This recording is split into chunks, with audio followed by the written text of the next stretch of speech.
Who would like to ask the first question? What was your Starbucks order? I see you. I'm a matcha guy. You're a matcha yeah, guy. Yeah. I'm not a real big Starbucks guy. This is the only time I drink it. My wife loves Starbucks, and so then consequently my sons kind of like it too, even though they're young.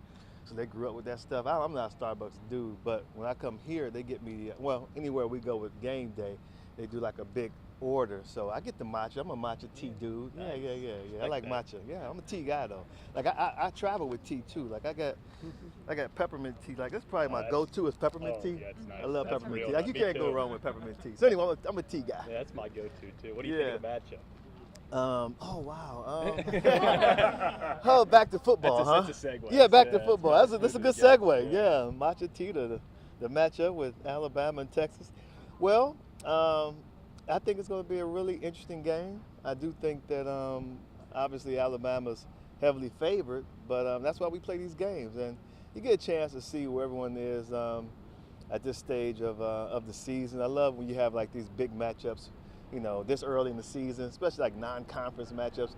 It just seems like nowadays teams are kind of hesitant to take on big name brands this early in the season.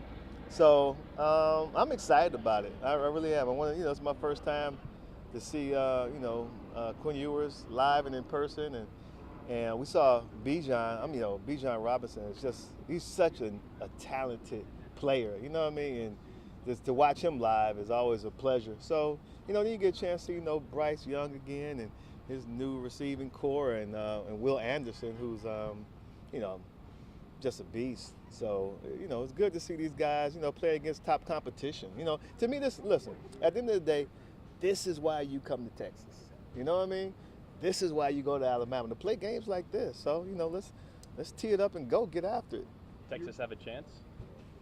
Yeah, that's why we play the games, right? What do you think that Texas needs to do to potentially pull out a win in this game? Wow. Well, they need to win the battle in the trenches. That's where it's going to start. That's where it starts, especially when you have big programs like Alabama and, Texas. You start in the trenches, the line of scrimmage, and they're going to have to obviously try to protect the quarterback as much as they can, Texas, because Alabama has a really, really good defense. So far, what we've seen. It's not like they really, played anybody a week ago, but on paper, they look really good. Now, there are a lot of teams on paper that's looking really good, but week one didn't support that. So we'll see. But I think in the trenches, they got to make sure they can hold those guys that front for Alabama, and try to get the ball into Bijan's hands, in creative ways, which I think Sark is really brilliant at doing. He's a really good play caller. When you see guys like Bill O'Brien and Steve Sarkisian put the offenses that they do together, you sometimes wish, like, man, I know you had great success in college, but like, man, I wish I was in this game and playing receiver right now. Yeah, I had pretty good success. So that doesn't, I get it, because the numbers would be ridiculous. So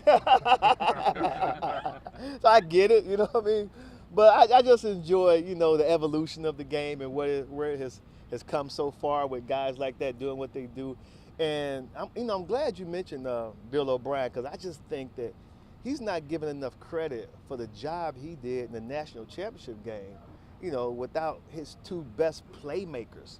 You got, Mechie, who went out in the SEC championship game, so he's a first-round draft pick.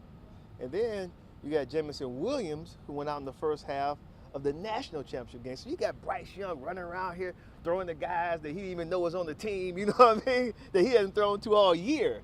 And they also kept that game within 1 point with 3 minutes and like 36 seconds left in the fourth quarter against a defense that had, 4, 5, 6 guys went in the first round. So to me, to be able to do that with a bunch of backup receivers and, tight ends and stuff like that, and to be able to keep it close, I thought he did a magnificent job calling that game, especially in the second half, to keep it close against one of the best defenses that we've seen recently. So I'm glad you mentioned Bill O'Brien. He did a magnificent job. Des, you've talked a lot about Bijan Robinson. Talk about, as a former star athlete yourself, the fact that he's able to lead on the field, but also he's able to monetize and make a lot of money through NIL, but also just explore this new era of college athletes being able to profit from their likeness. Yeah, from my understanding, I've never had any one-on-one time with Bijan Robinson, but I've spoken to people who have, and they're just so impressed with him. And one thing that they say, they understand how a player like Bijan can benefit from NIL because of his personality. Like, he has the type of personality. From what, like I said, I've never had a one-on-one, but people who I respect, who've been around him, said he has the type of personality that people want to do, they want to be in business with him. So that's a great thing. What do you think about Austin? And I mean, what do you think? Keep Austin weird, baby, right? Yeah, Austin's a cool college town, man. It's really cool. I'm glad that we're here. What do you think it's going to be like tomorrow on campus for both game day and inside the stadium for the game? I think it's going to be, it's going to be vintage Austin UT, fandom. It should be, pandemonium. I think people are excited about this game. They're excited to have football. You know what I mean? It's still the beginning of the season, so people are still excited. They're optimistic. You know what I mean? So you got to play off of that right now. So that's what I expect. I don't know what he's like around the Heisman house, but what's the pressure like for Bryce Young coming to a 100,000 seat stadium with that stiff arm trophy in hand and on his resume? Yeah, well, the target's always on his back now. He's a big target. Last year, people were trying to figure him out. They really didn't understand what Alabama had at the quarterback position because, Mac Jones was the guy before him, and he moved on. So now it's like this kid, seems to be kind of undersized, but, he has like a lot of talent. And now everyone knows, just what type of talent he has. So now the bullseye is bigger, and defenses, they understand exactly what he brings to the table as a quarterback. So it's interesting, and, he spent the offseason just like Bijan, capitalizing on NIL, making commercials. He made a Heisman House commercial and a couple other ones. I saw a Dr. Pepper commercial that was really good the other day that he was a part of. I thought, I was really good. I was impressed with that one. So anyway, it's back to business for him now, though. And the thing about it is I think that he understands what it takes, to go out there and compete at a high level and put all that to the side. He did an interview and he said that football is still his main focus. As long as he keeps football where it belongs, I think, he'll be okay. But, I mean, this is football. These teams are going to be gunning for him. How would you describe College Game Day's brand this weekend? Our brand is the same. Our brand doesn't change. Our brand is the same every weekend, no matter where we are. We could be in Eugene, Oregon, Austin, Texas, Ann Arbor, Michigan.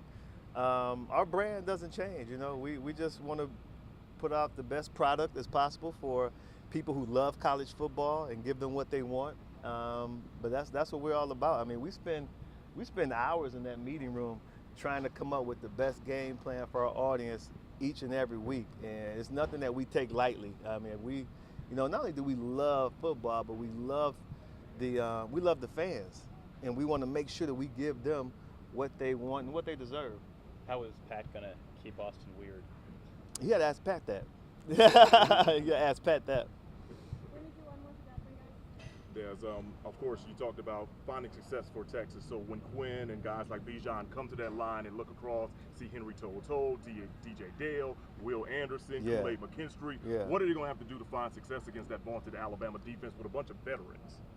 Well, you have to understand that you can't be intimidated by them. You know what I mean? It's like, you got. I mean, I think a lot of teams they're already down 10-0 to Alabama because of that factor you just mentioned right there. Like, they're instantly intimidated by Alabama. And the teams that aren't, those are the teams that go toe-to-toe, knuckle for knuckle with Alabama. So if you walk to the line of scrimmage and that's your mentality, then you're already defeated. It's just a matter of time that the score is going to indicate by how much. So that's, to me, the wrong attitude to take when you're going up against Alabama. You guys good? Thanks, Des. Thank you, Des. Appreciate it, man. Thank you for coming out. I hope you guys have a fantastic time. Enjoy yourself tomorrow, and hopefully we get a good game. Hopefully we do. Enjoy your That's matcha. right. Enjoy your matcha. Oh yeah, man. Team, man. Keep Austin weird, baby. All right, All right, Dan. So Hey, you Dan. Y'all take care. Take it from Michigan. Everyone sees on